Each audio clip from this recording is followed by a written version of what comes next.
Assalamualaikum warahmatullahi wabarakatuh. Kisah teladan Nabi Hud alaihissalam.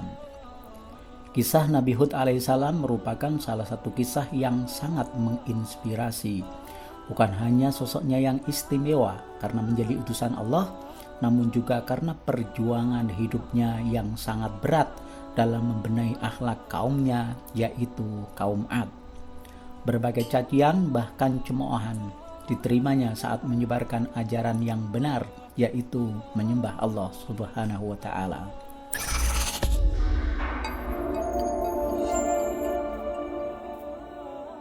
Setelah sebagian besar kaum Nabi Nuh alaihissalam dimusnahkan dengan banjir bandang, Allah memberi anugerah kepada sebagian kaum yang beriman dengan kehidupan yang lebih baik.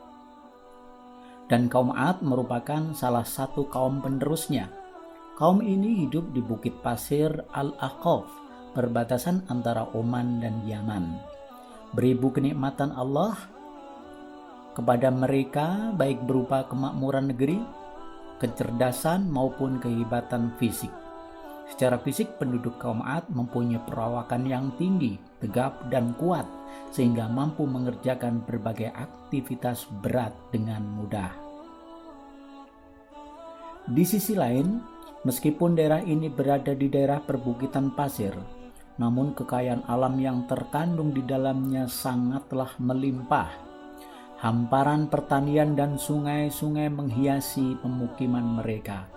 Hal ini tidak lepas dari kecerdasan yang Allah berikan kepada kaum Ad, sehingga mampu menyulap bukit pasir yang tandus menjadi daerah yang sangat subur, ditumbuhi berbagai tanaman.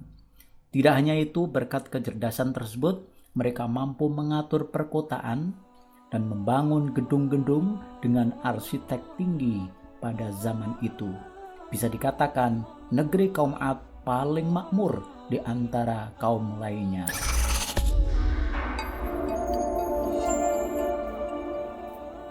Sayangnya, meskipun sudah diberi banyak kenikmatan, bukan rasa syukur yang ditunjukkan mereka, namun justru kesombongan dan keangkuhan yang mendiami sifat mereka.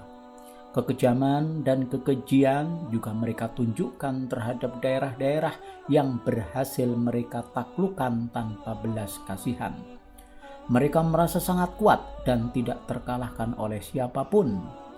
Kesombongan mereka pun mencapai puncaknya saat mengatakan bahwa tidak ada siapapun yang mampu mengalahkan mereka di bumi ini. Berbagai dosa maksiat dan kerusakan mereka lakukan dengan mudahnya dan tanpa merasa bersalah.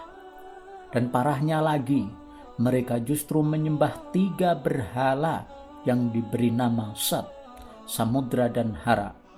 Mereka menganggap bahwa ketiga berhala inilah yang memberi mereka kekuatan, memberi kemakmuran maupun keselamatan hidup. Kaum Ad merupakan kaum penyembah berhala pertama setelah kaum Nabi Nuh alaihissalam dimusnahkan Allah dengan banjir bandang. Mereka tidak mengenal Allah lagi yang sudah menyelamatkan leluhurnya dari azab yang pedih. Yang mereka ingat hanyalah kesenangan dunia yang kini mereka miliki. Menghadapi semakin parahnya akhlak dari kaum Ad ini, Allah kemudian mengirimkan seorang nabi di antara kaum tersebut untuk memperbaikinya, yaitu Nabi Hud alaihissalam. Nabi Hud alaihissalam sendiri merupakan nabi keempat setelah Nabi Nuh alaihissalam. Ia lahir dari salah satu keluarga kaum Ad dengan ayah bernama Abdullah. Bahkan ia juga termasuk salah satu saudara dari pemuka kaum Ad itu sendiri. Nabi Hud termasuk salah satu cucu dari Nabi Nuh. Ia dipilih Allah sebagai utusan untuk mengajak kaum Ad agar kembali menyembah Allah Subhanahu wa Ta'ala. Seperti halnya nabi-nabi sebelumnya, banyak penolakan yang diterimanya, baik dari tetangga, masyarakat sekitar maupun saudara sendiri. Dalam perjalanan hidupnya, Nabi Hud menikah dengan seorang wanita bernama Milka, dan menurut berbagai sumber beliau tidak dianugerahi anak oleh Allah Subhanahu wa taala. Perjuangan Nabi Hud dalam memperbaiki akhlak kaum 'Ad memang sangat berat. Sifat sombong dan angkuh yang dimiliki kaum 'Ad seakan sudah menutup mata hati mereka untuk bisa menerima hidayah dari Allah Subhanahu wa taala. Meskipun Nabi Hud sudah memperingatkan betapa azab Allah sangat pedih jika mereka tidak segera bertobat, namun mereka tetap mengabaikannya dan justru menertawakan dan memperoloknya. Bahkan mereka juga menantang agar azab tersebut segera didatangkan untuk membuktikan kebenaran ucapan Nabi Hud. Allah sangat murka dengan kesombongan kaum 'Ad tersebut, hingga akhirnya azab itu diturunkan lebih cepat sesuai keinginan mereka. Azab yang pertama yang Allah berikan berupa musim kemarau dan kekeringan yang sangat panjang. Hal ini membuat sungai-sungai menjadi kering dan tanaman mereka menjadi mati. Akibatnya kelaparan hebat melanda kaum ini.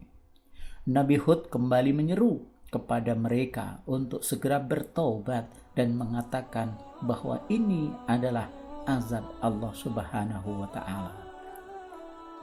Namun seruan ini tetap tidak menggoyahkan pendirian kaum 'Ad untuk menyembah berhala. Mereka beranggapan bahwa hanya Tuhan merekalah yang mampu mengatasi kekeringan yang melanda negeri ini.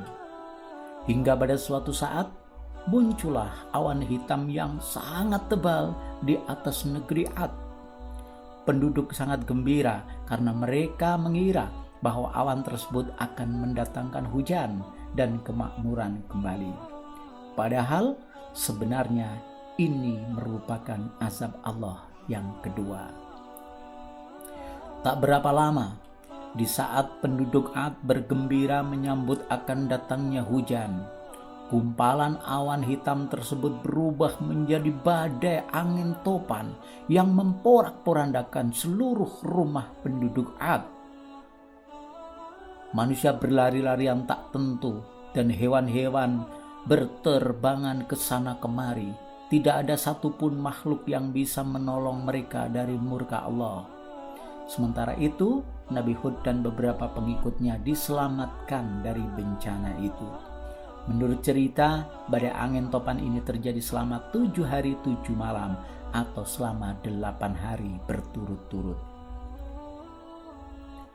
Setelah badai topan berhenti, suasana di Ahqaf menjadi sunyi senyap.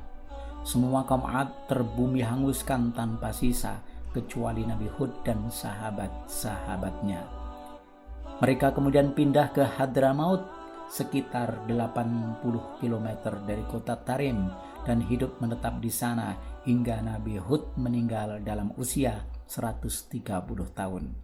Ia juga dimakamkan di daerah tersebut yang sampai sekarang sering diziarahi oleh seluruh umat muslim di dunia. Selamatnya Nabi Hud dari bencana angin topan tersebut merupakan salah satu mukjizat yang diberikan Allah kepada Nabi Hud. Teladan dari kisah Nabi Hud. Ada 3 teladan yang kita petik dari kisah Nabi Hud alaihissalam. Yang pertama, kekayaan dan anugerah Allah janganlah menjadikan kita sombong. Yang kedua, kesombongan kepada Allah akan mendapat balasan yang setimpal. Dan yang ketiga, orang-orang yang beriman pasti akan diselamatkan oleh Allah Subhanahu wa taala. Assalamualaikum warahmatullahi wabarakatuh.